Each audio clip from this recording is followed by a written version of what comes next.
My brothers and sisters, or Hebrew Israelite people, the 12 tribes of Israel, we thank you for your subscription. This is your Moray, Yeshua Ben Uriah, Israel. And we just want to continue to thank you for your subscription. Thank you. Your subscription contributes to the numbers of where we are right now.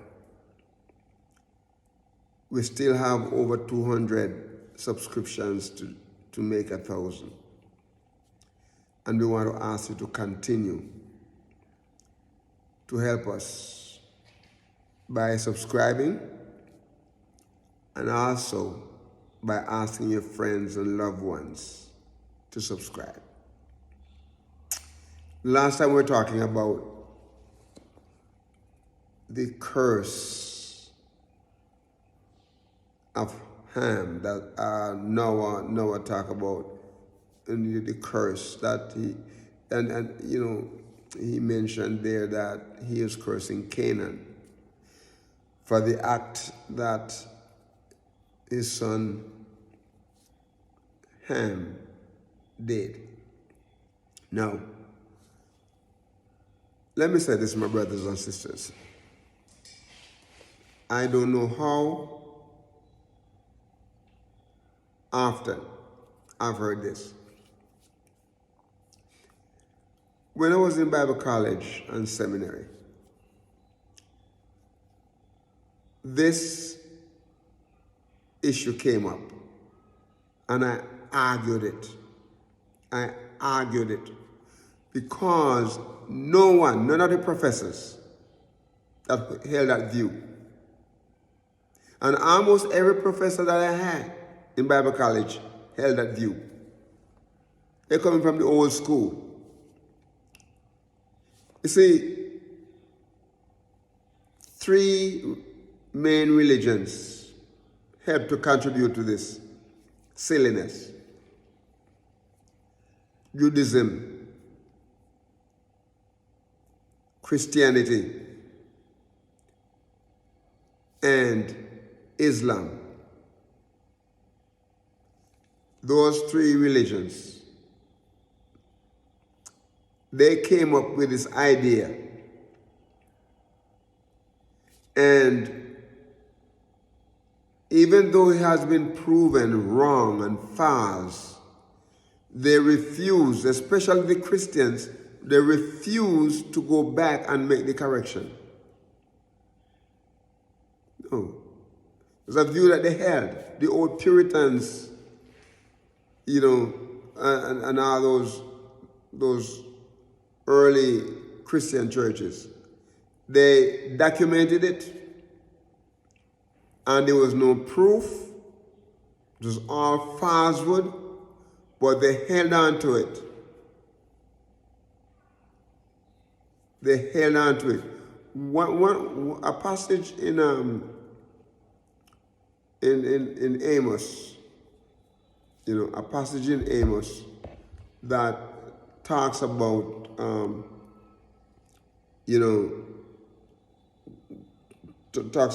think it's Amos chapter 9 and verse 7 that talks about,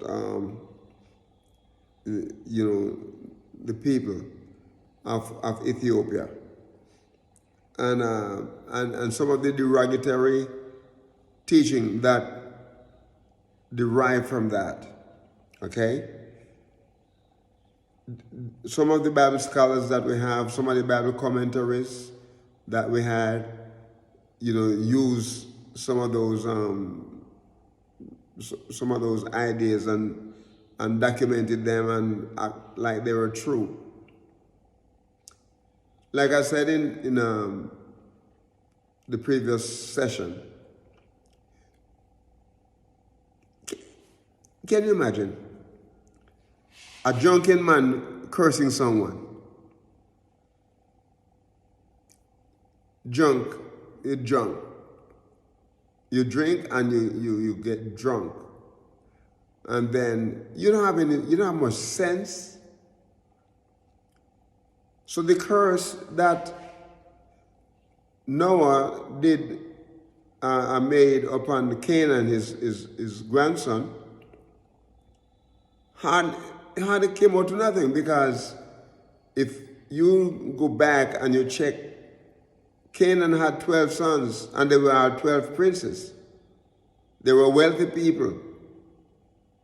Wealthy people. There's one instance where a group of people who were considered Canaanite, when they heard of the fame of the Israelites coming out of Egypt and under the leadership of Joshua, they made up some stories and put on, holy clothes, dirty, tore up, worn clothes and shoes, and went and told them that, oh no, we were strangers, we were traveling, and for days we were hungry, we need clothing, we need shoes, because they wanted Joshua and the people to sorrow for them, because they were scared that they were going to be the next to be attacked and beaten. And I think they were of Rehoboth. And so when Joshua found out that they had lied, they made them servants to carry water for the Israelite camp. Apart from that, there is nowhere else in the Bible where we see any curse, and that was not a part of the curse. So if you want to refer to that as a curse, then go ahead. But do not let anyone fool you. Don't let anybody turn you around. They stole our heritage. And in order for it to work, they must lie. They must take the scripture and turn it around so they could control us. Let me say this. There are different groups of dark brown skinned people. Different groups. We have the Kemetic people, and then we have the people of Shem. Abraham, our great-grandfather, was not Caucasian. And I can go back and find proof. He was of Chaldea. The people in Chaldea were dark brown skinned people.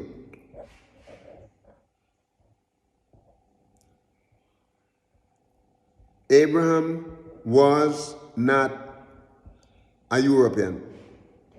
He was not an Indo-European either.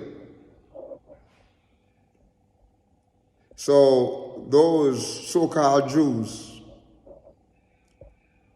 and the so-called Christians and the so-called Arabs, they're the one that came up with the stories and the Midrash teaching, and some of those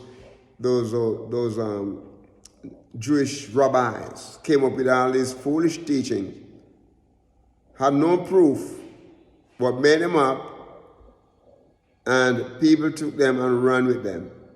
And the people who were prejudiced and racist are the ones that continue to use these thing about, we curse, and the dark-skinned people are cursed, and so that's why we have to be slaves and so on. Slavery was all the way in the Bible. Before the scripture was written, people had slaves, but they did not treat them the way. Abraham had slaves, but they were mostly servants who were like his household. Didn't treat them like the way they were part of Abraham's family.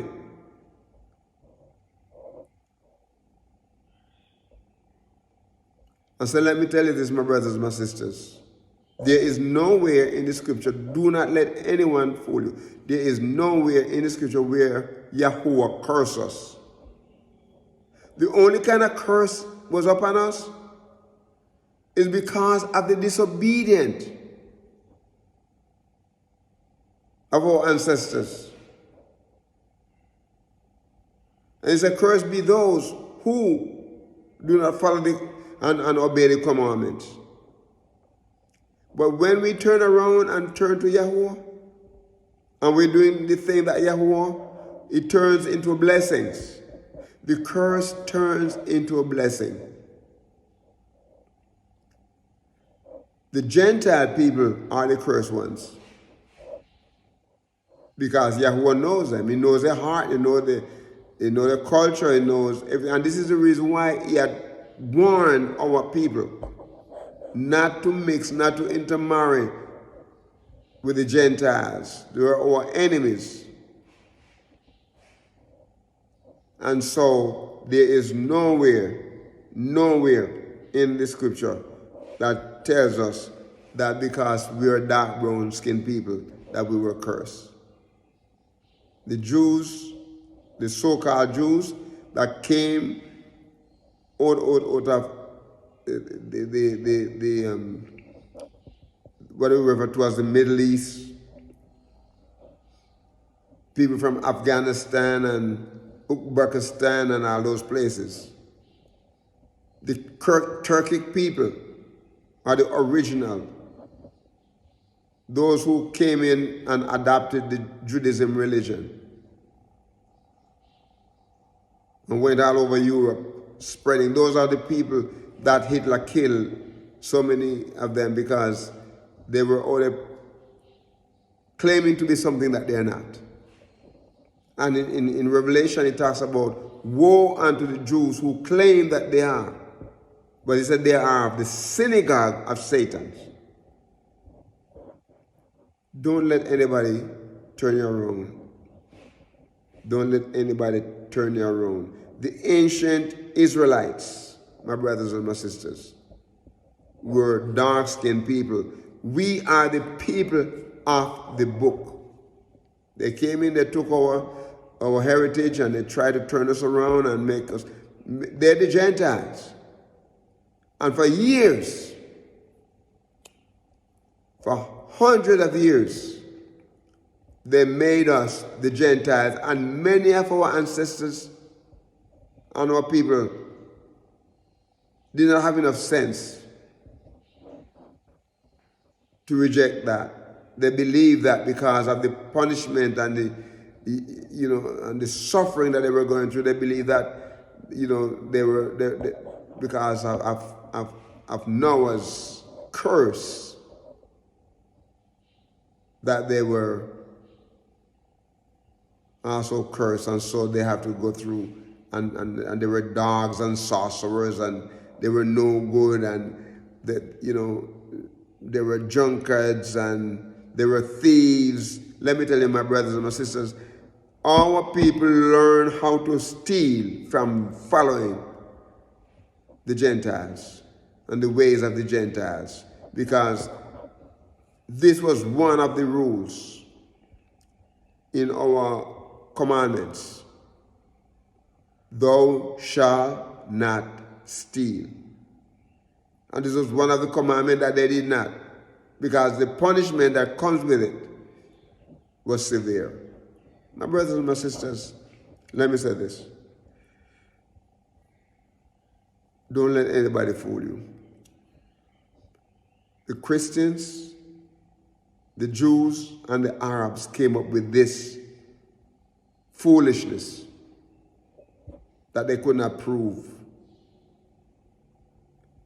I'm going to talk about we're anti-Semitic when we talk against them. We are Semitic people. We got to stop here. But let me tell you this, my brothers and my sisters. We love you. We're praying for you. Stay strong. This is your Moreh Yeshua ben Uriah Israel. Stay strong and walk with the King and be a blessing. Shalom.